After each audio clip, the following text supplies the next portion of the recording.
Não haveria o que aconteceu no Palácio do Planalto sem uma omissão imprópria da cúpula da Polícia Militar.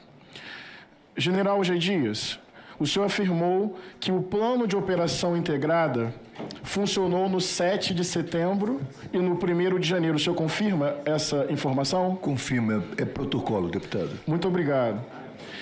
Tem aqui uma aspas que eu peguei de uma fala sua no depoimento lá na Câmara do DF, que diz o seguinte: perguntei a ele, no caso ao general Penteado, o porquê de o bloqueio na frente do Palácio do Planalto, que deveria ter sido feito pela PMDF, não haver sido montado.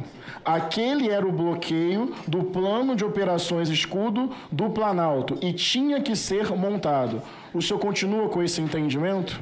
Sim, deputado. Ou seja, dentro do tal plano escudo, até mesmo essa última linha de barreira perto do Palácio do Planalto ainda era responsabilidade e competência da Polícia Militar do Distrito Federal, correto? As duas primeiras, sim. Perfeito. É branca e verde. Perfeito. Por que eu estou dizendo isso? Eu vou usar uma metáfora futebolística, porque eu acho que é um esporte apaixonante, paixão nacional, e acho que vai ajudar didaticamente. Vamos imaginar um campo e tem aqui um time. Ele vem avançando com a bola, senhor presidente. A primeira linha de bloqueio que ele vai encontrar são os atacantes do time adversário. Os atacantes sumiram. Daí, o time continua avançando. Vai encontrar um segundo bloqueio no jogo de futebol, que é o meio-campo. Mas os meio-campistas sumiram também. Agora a bola continua avançando, com mais jogadores chegando ao gol adversário. Só resta a defesa. Os dois zagueiros e os laterais. Mas eles também sumiram. Então agora você tem o time todo com a bola na frente do goleiro. O time vai e faz o gol. E daí toda a reflexão é: nossa, como o goleiro foi incompetente. Ou seja, o raciocínio da extrema-direita é pitoresco. É absolutamente falacioso. Houve falha dentro da estrutura do GSI? No meu entendimento, sim, isso precisa ser investigado. E não vejo no senhor intencionalidade, não vejo dolo. Tem que investigar essa estrutura. Mas é importante que a sociedade brasileira entenda, e talvez a metáfora futebolística ajude, que chegaram 5.000 pessoas ali no entorno e até chegar a esse ponto tem uma omissão imprópria, dolosa, com investigações avançadas e com comandantes presos. Eu só quero dizer o seguinte: eu concordo que a responsabilidade não tem que ficar apenas na cúpula da PM. Porque a PM, até por uma hierarquia militar, não agiria de forma tão desorganizada assim, só por rebelião interna. Agora, em termos de competência e hierarquia, Secretaria de Segurança Pública. Eu continuo insistindo no nome de Anderson Torres, ex-ministro da Justiça, responsável por isso, vinculado diretamente ao ex-presidente Bolsonaro e a alguns generais. É importante olhar para isso. Mas tem uma outra coisa que eu refleti hoje e queria colocar para nosso questionamento coletivo. Os deputados da extrema-direita, e eu didaticamente não divido entre governo e oposição, não divido. Para mim, a linha histórica é democracia ou barbárie, razoabilidade ou negacionismo, genocídio, terra plana, não havia vírus, fuzil na mão. Para mim, não é governo e oposição, eu não vou repetir isso didaticamente. Porque a sociedade brasileira precisa entender que na democracia cabe diversidade, cabe conflito, perspectivas políticas distintas. Agora, extrema-direita foi o que um deputado tentou defender ali. Uma tese de golpe com 4.000 pessoas de forma superior à vontade manifesta na eleição. É bizarro, mas é isso, e tem que ser chamado de bizarro política e pedagogicamente. Mas o que eu fiquei pensando?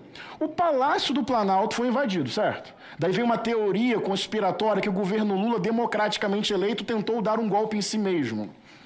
Agora, o STF também não foi depredado? O Congresso Nacional também não foi depredado?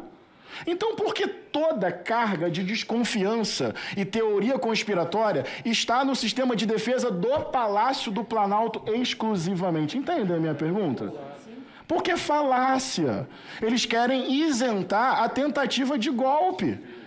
Porque o Palácio do Planalto houve falha? Eu acho que houve. Mas é bom lembrar que o STF também foi invadido com facilidade, assim como o Congresso Nacional. Vão chamar o Lira? Facilitado, não. Vão chamar o Lira?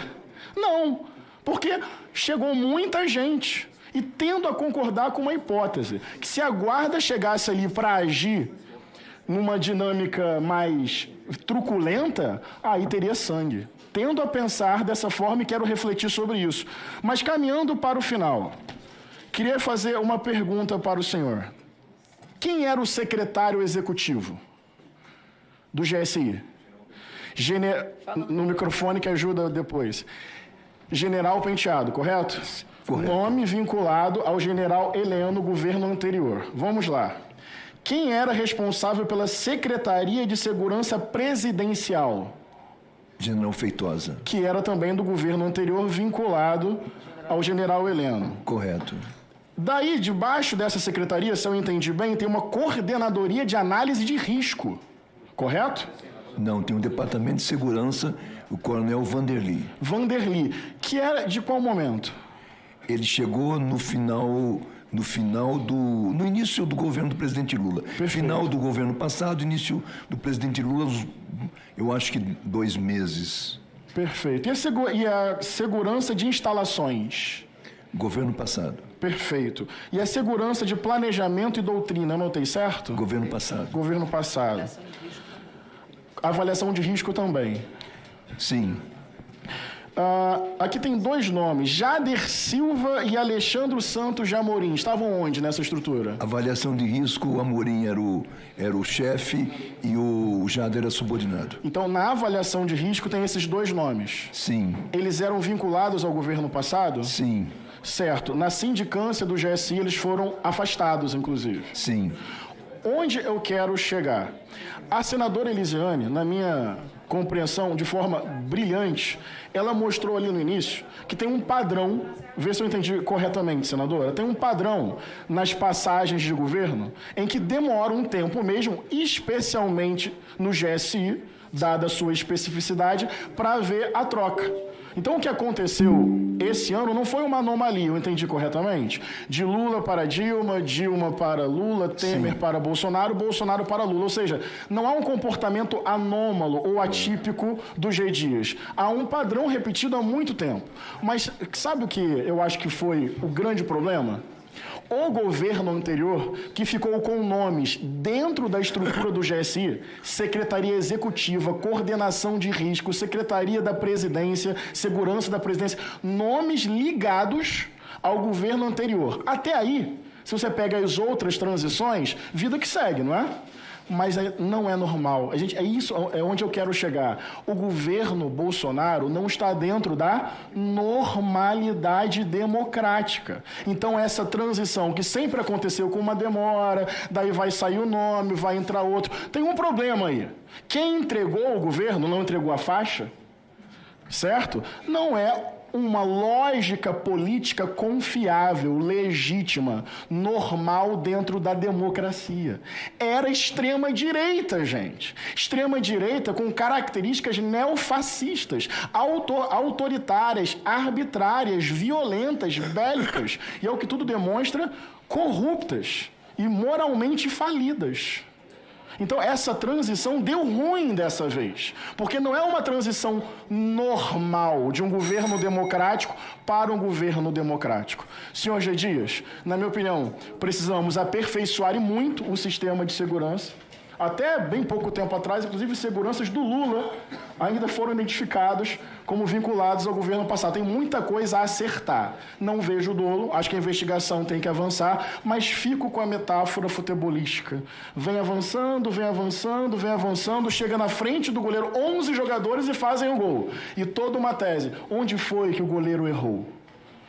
Nós precisamos ir na cúpula da PM, ligada a Anderson Torres, ligada a Bolsonaro e, na minha opinião, a alguns generais que queriam que isso acontecesse. E não é por vingança, não é por revanche, é por reparação histórica e por democracia.